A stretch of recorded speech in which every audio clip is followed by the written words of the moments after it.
எல்லாருக்கும் வணக்கம். தொடர்ந்து நீங்கள் தர ஆதரவுக்கு நன்றி. இதில் கடைசியாக உங்களை ஒரு கேள்வி கேட்டிருக்கேன். அதுக்கு நீங்கள் பதில் சொன்னால் நான் ரொம்ப சந்தோஷப்படுவேன். இன்னைக்கு ரேண்டமாக இந்த பாட்டை நான் கேட்டேன்.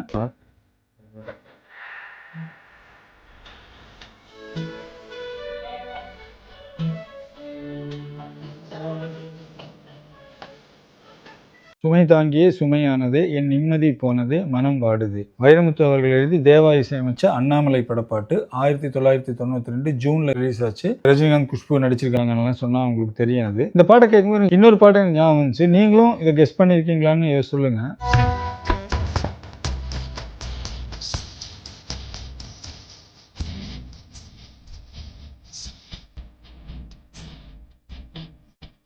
தந்தையும் இல்லை, அன்னையும் இல்லை, கனவா வெறும் நினைவா, நெஞ்சிலே வெறும் பந்தமே, தொடர் கதையா சிறு கதையா. நான் காமராசன் அவர்கள் எழுதி இசைஞானி இளையராஜா இசையமைச்ச பாட்டு.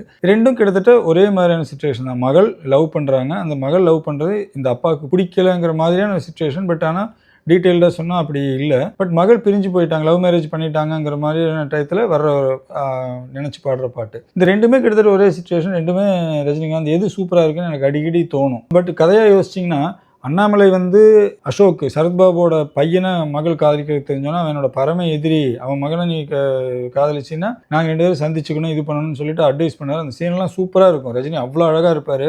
வாம்மா உட்காரு, காஃபி சாப்பிடுங்கலாம் சொல்லிட்டு இவர் தான் போய் துரத்திட்டு காரில் போய் கூப்பிட்டு வருவார். வீட்டுக்கு வந்துட்டு காஃபியெல்லாம் போட்டு கொடுத்துட்டு சொல்லுவார். அந்த பொண்ணு கேட்காது, பள்ளின்னு அடிச்சிருவார். என்னோட எதிரியோட மகளை நீ லவ் பண்ணக்கூடாது அப்படிங்கிற மாதிரியான இதில் ஒரு கோச்சுக்கு வேறு அவர் கேட்க மாட்டாங்க. நான் என்ன இருந்தாலும் அவர் தான் கல்யாணம் பண்ணிக்கிறேன் அப்படிம்பாங்க. அப்போ அவன் மனசு மாறுறதுக்காக இந்த பாட்டு அப்படின்னு டைரக்டர் சொல்லியிருப்பாருன்னு நான் கெஸ் பண்ணுறேன், சுரேஷ் கிருஷ்ணா. ஸோ இவர் இப்படி சோகமாக பாடும்போது நான் நிம்மதியாக இருந்தேன் அப்படின்னு சொல்லிட்டு கார் எடுத்துகிட்டு வெளியே போயிடுவார். அந்த படத்தோட ஒரு ஐகானிக் ஷாட் அங்கே இருக்கும். அந்த கார் ரெட் கலர் கார் நிற்கும். அவர் இறங்கி இப்படி போவார். மாடு மேய்ச்சிட்டு போவாங்க. அந்த மாடு மேய்க்கிறவர் ஒரு பாட்டு பாடுவார். அந்த பாட்டு நல்லா இருக்கும். ஃபுல்லாக வேணால் கேட்டு பாருங்க.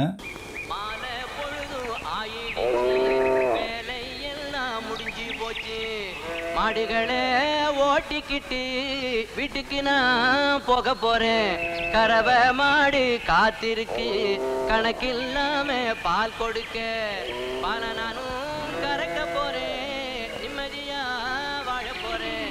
மயில அப்போ இவரோட பழைய லைஃப் ஞாபகம் வரும். அப்படி நினச்சி பாடுற பாட்டு. நான் நிம்மதியாக இருந்தேன், இப்போ எனக்கு இவ்வளோ பணம் சொத்து சேர்ந்துருச்சு, ஆனால் எனக்கு நிம்மதி இல்லை அப்படிங்கிற மாதிரியான சுச்சுவேஷன். கட்டாந்தரையில் ஒரு துண்டை விரித்தேன், தூக்கம் கண்ணை சொக்குமே, அது அந்த காலமே. மெத்தை விரித்தும் சுத்த பன்னீர் தொளித்தும் கண்ணில் தூக்கம் இல்லையே, இது இந்த காலமே. என் தேவனே தூக்கம் கொடு, மீண்டும் வந்த வாழ்க்கை கொடு. பாலைவனம் கடந்து வந்தேன், பாதங்களை ஆற விடுன்னு. நல்ல வரிகள் தான், அதுல எல்லாம் சந்தேகமே கிடையாது. வைரமுத்து அற்புதமாக எழுதியிருப்பாரு. அவ்வளோ வலியோடு இருந்தேன், அவ்வளோ வலியோடு இவ்வளோ பெரிய தூரத்தை கடந்து வந்திருக்கேன், என் பாதத்தை கொஞ்சம் ஆற விடு, கொஞ்சம் நிம்மதி எடுத்துக்கிறேனே அப்படின்னு சொல்லி தான் சொல்லியிருப்பாரு. 2வது வரையில தான் மகளோட காதலோட சிச்சுவேஷன்ஸ் வரும். கோழி மிதித்து ஒரு குஞ்சு சாகுமா, அன்று பாடம் படித்தேன், அது பழைய பழமொழி. குஞ்சு மிதித்து ஒரு கோழி நொந்ததே, இதை நெஞ்சில் நிறுத்து, இது புதிய பழமொழி.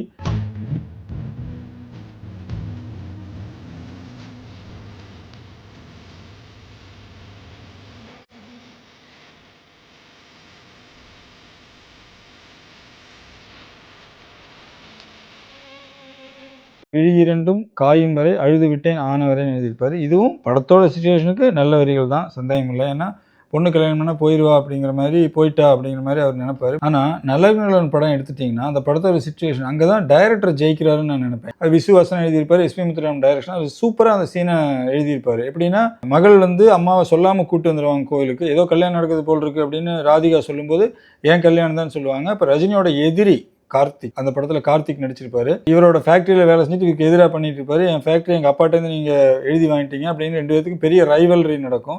அந்த நேரத்தில் மகளை காதலிச்சு உங்கள் அப்பா கல்யாணத்துக்கு வரக்கூடாதுன்னு சொல்லிட்டு தான் அம்மா வர சொல்லியிருப்பாங்க. ராதிகா அழுதுகிட்டே கீழே குன்றத்தூரில் நடக்கும். ரஜினிக்கு ஃபோன் பண்ணி ரஜினி கார் எடுத்துகிட்டு வந்துடுவார். கார் எடுத்துகிட்டு வந்துட்டு திட்ட மாட்டார். இப்போது அந்த அண்ணாமலை சீனுக்கும் இதுக்கு என்ன வித்தியாசம்னா, இதில் திட்ட மாட்டார். நம்மளை மீறி அவள் கல்யாணம் பண்ணிக்கணும் முடிவெடுத்தப்ப நம்ம தோத்துட்டோம், இதுக்கு மேலே அவள் வாழ்த்துறது தான் நம்ம இருக்கணும் அப்படின்னு சொல்லுவார். அங்கே தான் அந்த டைரக்டர் ஜெயிச்சாருன்னு நான் சொல்லுவேன். எப்போ பெற்றவங்களை எதிர்த்து அவங்களுக்கு தெரியாம கல்யாணத்துக்கு எல்லாம் ஏற்பாடு பண்ணிட்டாலோ அப்போவே நம்ம தோத்து போயிட்டோம்மா. நம்ம தோல்வியை ஒத்துக்கிட்டு அவளோட வெற்றியில பங்கேற்றுக்கிறது தான் நல்லது. ஆசீர்வாதம் பண்ணிட்டு வருவோம். இந்த 2 பாட்டுலையும் என்னோட பெஸ்ட்டு சிட்டுக்கு செல்ல சிட்டுக்கு தான். ஒன்று இளையராஜாவோட மியூசிக்கு, சந்தேகமே இல்லை. தேவாவோட பெஸ்ட்டு மியூசிக்கு ஒரு பெண் புறா, அதையும் நான் குறைச்செல்லாம் சொல்லலை. இந்த 2ஐயும் சொல்லும்போது அதுக்காக சொல்கிறேன். தேவோட பெஸ்ட் மெலடியில் ஒரு மெலடி அது. நிம்மதி வேணும், என் வாழ்க்கையில் இது வேணும் அப்படின்னு சொல்லி தான் அது பேசுது. ஸோ அந்த சுச்சுவேஷனுக்கு கவிஞரும் கரெக்டாக தான் எழுதியிருப்பார்.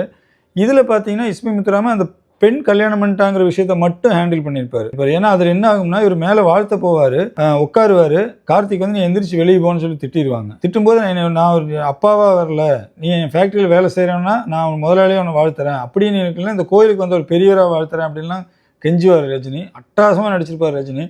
ரஜினி நடிப்பாரா அப்படின்னு கேட்குறவங்க இந்த 2 சீனையும் தயவு செஞ்சு பார்க்கணுன்னு நான் கேட்டுக்கிறேன். அது போய் பேசுவார். அப்பவும் கார்த்திக் ஒத்துக்க மாட்டா. அப்படி நான் அவள் வரக்கூடாதுன்னு சொன்னேன், நீ வெளியே போன்னு சொல்லு, அப்பதான் நான் தாலி கட்டுவேன் உனக்குன்னு சொல்லும்போது, மகளே நீ வெளியே போப்பா அப்படின்னு சொல்லி இங்கேயே வந்து ஏன் என் வாழ்க்கையை கெடுக்க பாக்குறீங்க? தயவு செஞ்சு இங்க இருந்து வெளியே போயிடுங்க.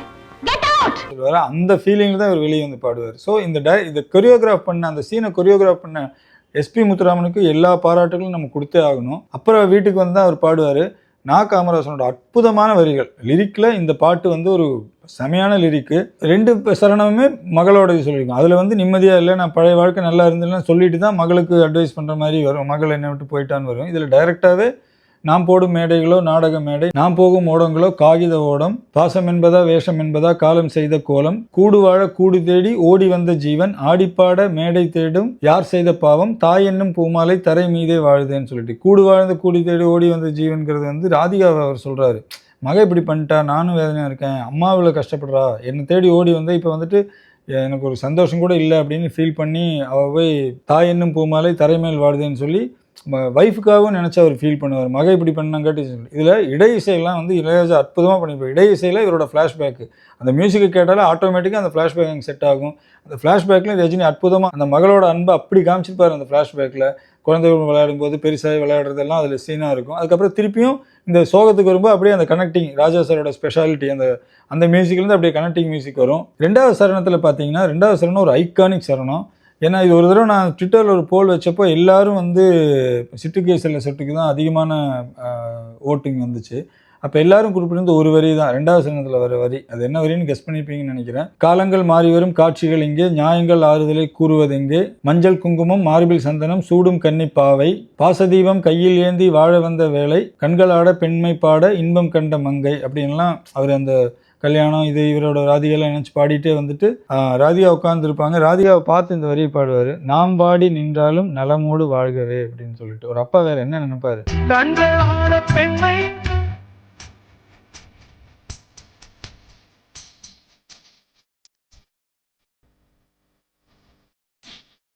மகளுக்கு இப்படி அவர் முதல் சீன்லேயே அதில் இருக்கும். இந்த வரி வந்து ஐகானிக்கான வரி இந்த பாட்டில். நம்ம எப்படியோ இருக்கட்டும், அவன் நல்லா இருக்கட்டும் அப்படின்னு சொல்லி சொல்லுவார்.